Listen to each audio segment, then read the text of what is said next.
having a little jam. What's up, guys? So, I had this thought. I kind of wanted to shoot on it a little bit, see what you guys think, because if you're watching this, you probably are like me and you're a nerd for guitar stuff in some shape or form, right? I'm a huge nerd for gear. I don't know the most about it, and I'm not like an expert, but I love watching videos on different gear, right? Shootouts, reviews, things like that. And I see a lot of videos with this topic, and I kind of wanted to give my own 2 cents. And it's, should you buy a cheaper guitar with a more expensive amp, or a more expensive amp with a cheaper guitar? And the question makes a lot of sense because most musicians, on average, the everyday, the people who like me, you play at home, maybe you play in a small, like I play in some small bands, but I'm not getting free gear. So you have a budget. Some of us don't have a lot of money. Some people have a lot of responsibilities. Maybe you have a house payment and kids and whatever. Or so maybe you're young and you're not even old enough to work. So you have to budget. And that totally makes sense because you want to know what's more important in my tone and my playing and the feel. And I have a short answer for this, but I kind of wanted to give a longer one because I don't think it's so black and white as in this expensive, this cheap. Like, there's a lot of gray area to cover there. Now, what I'm going to say is just my opinion. It doesn't reflect on anybody else. My opinion based on my experience and just what I've gone through in my life of playing guitar, which is almost 16 years, which you'd think I'd be a lot better than I am, but it is what it is. But it's like, I see all these people with expensive guitars at shows or expensive amps, and they don't sound any better because they can't play, right? And I think a lot of times you're quick to criticize people, but sometimes I think part of playing is getting maybe not the right gear in a general sense, but the right gear for you. So my long answer is going to be more or less, let's break down why you should buy certain things and then maybe assess the price and how you can sort that out. So for me personally, I buy a lot of gear used because it's cheaper and I play in a band, so it's like my stuff gets thrashed. I'm okay with that. Like, if you have a $4,000 Gibson Les Paul Custom and you want to baby it, like, I get it. That's totally respectable. But, like, this is my #1 guitar. It's a Fender Blacktop Jazzmaster that I've modded. And I use it for both of my bands and my solo stuff. And, I mean, it gets thrashed. Like, you can see, like, you know, it's hard to see on camera, like, all the little scratches and stuff. But, I mean, there's a big chunk there. This sticker's covering up some nasty belt rash. Whatever. The headstock's probably all chewed up. Can't really see on camera, kind of in the back there. It's not that I don't take care of my stuff. It's just that happens when you play a lot live. But to me, you know, regardless, I think new these were like $550. That's not a terribly expensive guitar. Now this is also, I don't know, a 2011 or 2012 model. I bought this used off my buddy, and he put locking tuners and a upgraded bridge and a case, and it was like maybe $300, right? I got lucky because it was my friend. But you can find those deals like at guitar centers or like your local mom and pop shop if you have it, or eBay. You got to be careful online because you don't really know reverb, but you can find them. And I spent $40 on the pickguard from Warmouth. It's an expensive pickguard, but it's because I wanted it Perloid, but I also wanted it custom for this one pickup. And then this is a DiMarzio Super Distortion I got on sale for like $60, right? So $400, it's a Fender guitar, new pickguard, new pickup, case. And then the strap I think actually got with the guitar, so I don't even think I paid for the $25 DiMarzio strap, right? Perfect. Been using this, had no problems for shows. I've been playing it live. Over the past 4 years, I've been using it heavily live, and I've recorded with it. You know, it's worth the investment. Some people are gonna be able to spend even less. I've spent less than that on some guitars, souped them up, and they're good. But I think the point there is, if you buy used, you can get stuff cheaper, right? Same with amps. So I'll talk about that a little bit, but I think it's important to understand, like, I bought this guitar for a reason. Now, aesthetically, that's the #1 thing people look at, I think, as far as how I've heard people talk. I want this guitar because I like how it looks, right? I like how this looks a lot, for sure. I like offset guitars. I like how balanced it feels, no neck dive, not too heavy. But to me, it was about the scale length, the neck, and the body material, and also like a few other little things. You want to buy a guitar that, when it comes to the things you can't change as easily, it comes with them. Find the neck shape you like, find the body materials you like as far as sound, weight, comfort. You know, I love that. I'm fat. I like the tummy cut back here, right? Oh shit. See, this is all beat up because I'm an idiot. I like the tummy cut back here. I like how the arm cut is here. You know, playing, like, for me, I like how Les Paul looks. I think it's one of the most beautiful looking guitars, but it's uncomfortable on your body for me. A lot of them have those rounded 50s necks that I don't have huge hands. I like a wide, flat neck. Now, this isn't the widest, flattest neck, but it's thin. I can get around it really easy. It's comfortable to me. Now, I'm also very used to it. But right off the bat, most Fenders, I really, even though they're not all the same, I like how they feel. That 50s thick neck, though, for some people, that's their favorite neck on the planet, and that's fine. So I think you need to look at things like the neck and the body. Now, you can change the neck on a Fender. Sorry, I'm getting lit up with text. People are talking about hockey. So it's like, you can change the neck, but, you know, you don't want to if you don't have to. Neck, fretboard material, neck material. You know, frets are different sizes. How many frets do you want? Scale length. Scale length is huge. I personally have a Jazzmaster, but I wouldn't probably want a Jaguar for my main guitar because I prefer a 25.5-inch scale, not a 24 like a Jag or a 24 3/4 like a Les Paul. I have, you know, so I've owned guitars in those scale lengths, so I know extensively. I've used them. I still have some, but I like the Fender Strat Tele scale length. That's my favorite. I've also owned baritone guitars. I've owned a 28, which was like playing a bass. I've owned a 26.5. That was still too big. And, you know, that was for like a drop, A sharp, you know, that range. Didn't like it. Wasn't for me. So I think it's important to try stuff and figure out what you like. And then you can go, okay, well, this guitar here, you know, for example, I don't want, these came with humbuckers, not Jazzmaster bridge pickups, and then they came with like a jazz in the neck, which I like those, but I wanted this live. I don't like messing with a lot of stuff. I thought to myself, I can put whatever I want in here. So I don't need to worry about, oh, this guitar doesn't come with the pickup I want. I know how to change pickups. I figured it out. But if you don't know how, if you either A, go to your local luthier, your shop, they'll do it. If you don't want to pay for it, get a soldering iron, go on YouTube, watch some videos, get the diagram you need, and do it yourself. Just be really careful. It's easy. It's not hard to change. There you go. Now this already came with the extra tuners, the upgraded tuners. I was lucky in that regard, but you know, I've changed tuners before.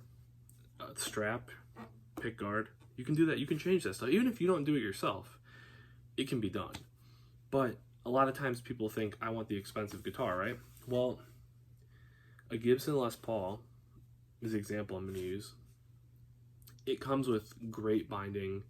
It's actually like melded into the guitar. It's not paint. It's beautiful. Feels good. Usually really expensive pickups. If they're good or not, that's your opinion, but expensive pickups. You know, usually beautiful finishes, high quality woods. Some people will shit on Gibsons, and that's fine too, but I'm just using it as an example. You're paying for USA assembly and, you know, build quality and all that stuff. It's not as mass produced. But you don't always need that. Like some people, like if you're playing a lot of high gain stuff, you're probably not going to hear the tone of the wood as much as you would when you're playing cleaner, bluesier type of music. So it really depends on your style. So I think it's really important to assess that. You can buy like an Epiphone, I guess, or like even like an ESP or some kind of like Les Paul style guitar. I mean, you can buy an EC1000 for $1,000 used. You can get them 500 to 1,000, and you don't have to change anything, and they're really great guitars for that style of guitar. So, you know, I would say start there, right? So in that regard, it's pretty easy to get a cheap guitar that is pretty good, or, you know, make it into a pretty good guitar. The other thing though, when it comes to the amps, it's like, the first thing I noticed when I started playing guitar is I had like a cheap, you know, guitar combo amp set. I was like, this amp sounds bad, even comparison to my friends or my cousins, like whoever else had guitars that I heard in person. Obviously it's not going to sound like a record, but it's like, I could tell even as a new guitar player, I'm like, this sounds bad, and it's not my playing, it's not out of tune, it's the amp. And I think that a lot of people, obviously, when you're new, struggle with settings and dialing stuff in, and you're not a very good player anyway when you start out. At least I wasn't. But you need to figure out, like, okay, what tone do I want, and how can I make it sound good? Now, some people, you know, don't want to spend on a tube amp. For me personally, I've had this 6505 Plus behind me for 9 years, I think. And knock on wood, I've never even had to change the tubes. Now, I know some people are like, you have to change the tubes every so many years. I don't know. I haven't had to change the tubes. They sound good, thank God. I don't want to spend the money on that until I have to. But it's not like maintenance, right? I bought it used. I got it for cheaper than it is new. I tricked it out with my Hawks thing, whatever. But other than that, it's like stock. Like, it sounds good, whatever. And I think if you buy used, you can get a 5150 or 6505 for $500. Like, it's not hard to find. But, you know, that's not everybody's preference in sound. That's perfectly fine too. If you buy it new, you're going to spend a lot more, but you can, you know, whatever amp you want to get. It's like, you're typically going to get a better sound with a tube amp, but again, if you don't know how to dial it in, it's going to be shit anyways. So I think a lot of it is learning how to dial in, just like learning what you need on a guitar, learning how to dial in a tone that you think sounds good, that you like, that you're gonna play, you're gonna hear it while you're playing, you enjoy it, and then it's gonna make you want to play more, and you're gonna get better. So it's a lot of like kind of cyclical events happening, and it kind of comes back around, you know. It's weird, but that's how I experienced it, where I was like, started out with combo amps, then got like a solid state half stack, then I upgraded to like a not very good or not very expensive tube amp, I guess. Didn't have a lot of range for me to play in. Kind of found, okay, this is good, got a good cab, you know, and kind of progresses. With the thing like the Helix, and here's the other thing, if you're not playing live and you're playing in your house, you can get like a powered speaker or some studio monitors, or a cab. You don't need like a 412, you can get a 212 or a 112 or a smaller cab if you don't need that kind of volume, right? I have 412s for playing shows, but that's overkill in the house, really. So it's like whatever you like, but you can get something like a Helix for $1,000, and that's expensive. You can make payments, whatever. But then you can kind of go with, you know, okay, I have monitors for a few $100, depending on what monitors you get, or a powered speaker, or a cab. Now, if you have a cab, you have to power it. So again, if you want to go that route, it just depends. Like if you're going to record and play at home, you might want something like a Helix or an Axe-Fx or a Kemper. That way you have more options as far as tones go. Or you might say, hey, like, I got a Marshall head or a 5505 or something, 6505, sorry, that doesn't exist. Or like a Bugera, like they sound, I had one, but I had one of the early ones that blew up. It was kind of wild. I think I have a video on my channel from like, I did like an Aliens Exist cover, and it sounds, I mean, it sounds shitty in the video because I'm using some shitty camera, but the amp sounded awesome, and like 3 days in, I was jamming and it blew up just like all the old YouTube videos used to say. But I heard that they haven't had problems. This is like 10 years ago, so whatever. But anyways, whatever brand, you find what you like, you learn how to dial it in. You have to learn about EQ and experiment and see how it works with the pickup in your guitar and your playing in your guitar and the room you're in, and you can make it work, right? So it really just depends on, like, I think you learning what you like, what suits your playing, what works for you, and at what cost. And I think if you can kind of figure that out, like, hey, I can get maybe not my dream guitar, but a really, really, really great guitar for what I want as far as feel, playability, sound, etc., staying in tune, for $400, $500, $600, $200, $300, $400, whatever it is. but I need to spend $1,000 on my amp or 1,200 or whatever, then you want to go with the expensive amp and the cheaper guitar. If you are like, hey, I really need to spend, $1,500 at least, that's what I need on the guitar, but I'm cool with the $600 amp, hey, that's what you need. Now, for me personally, I probably would say I lean towards more money in the amp and less on the guitar, but I have a lot of guitars, so it's kind of like maybe, and this is because I've been playing for so many years and investing money, but it's like, yeah, I have that red Squire that you see in all of my videos. I got that as a floor model because of a scratch. I think it was like a $400 guitar. I spent $270 on it, and I dropped new pickups in it. That's all I did, and a pick guard, right? Pick guard was like $17 or something. It's cheap. I use that all the time. I write so many songs on that guitar, like for both of my solo stuff, my different bands. I mean, I use it so much. It's $200, $300, not expensive. A lot of my friends have guitars that are more than, I've ever spent on a guitar. I mean, I've spent $1,000, for me, that's a lot of money. I don't have money. So it's like, I get it, but it works for me. It's the pickups I want, plays, it stays in tune. I set it up nice. It's got the right neck, the right body. It's comfortable. There you go. Liking what you hear and being comfortable with how the guitar feels is going to make you a better player, because you're going to play more, you're going to practice more, and to me, it's a combination of the amp and the guitar. Now, and the pickups to me are one of the most important things. So that's kind of my long-winded answer is you have to figure out what it is you want through experience, what you like, not just aesthetically. That's part of it too. You do have to like how stuff looks because you're going to gravitate towards it, but it's not as important. And then you can go from there and you can say, okay, I can get the guitar I want for this much, the amp I need or want for this much, and there you go. So that's my long-winded answer. Short-winded answer again, I probably would go, if I have to pick one guitar and one amp, I'm going cheaper guitar, more expensive amp. Because for me, I need, especially like, even with Helix can get expensive, but like just talking tube heads, even if I spend $500 on a head, and I think I spent $4 or $5 on my Mesa cabs, I bought them both used, $1,000 on my rig, and then a couple pedals.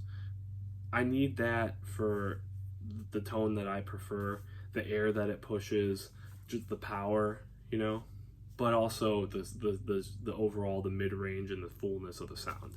Some people don't need a tube amp. Some people are playing rolling jazz stuff because they just want a pure clean, and that's great too. So I really think instead of having like a black or white answer to this, you should really assess your playing, assess what you like, and then try stuff and go after it. And again, this sounds like a pretty like self-explanatory thing, but I think there's so many young people in guitar playing, or let me rephrase that, newer guitar players, and it's really great to see more people playing music, but they think like, oh, like I have to do this, and really there's no rules. Like I got into this because it's not like supposed to be the politics of sports or team stuff or whatever. I mean, I'm a sports fan, I played, but like it's too much. This is like I can go in my room and there's no rules, I like to be in tune and play in time. That's my preference, but I mean, other than that, it's like have fun and do what you like.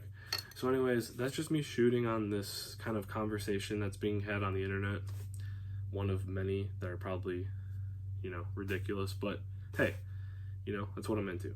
So let me know what you guys think. What'd you spend more on if you're just taking your main guitar and your main amp, if you have more than one? Did you go more on one or the other? Some people might break even, who knows? The pedals come into play. I didn't really talk about that because that's kind of a whole nother conversation that really, I guess you can pair your pedals with your amps, but it kind of will escalate that. So let me know what you guys think. Thanks for watching. If you did, please leave a like if you like what I'm talking about. Or I should say this, not this. And subscribe and yeah, leave a comment. Peace.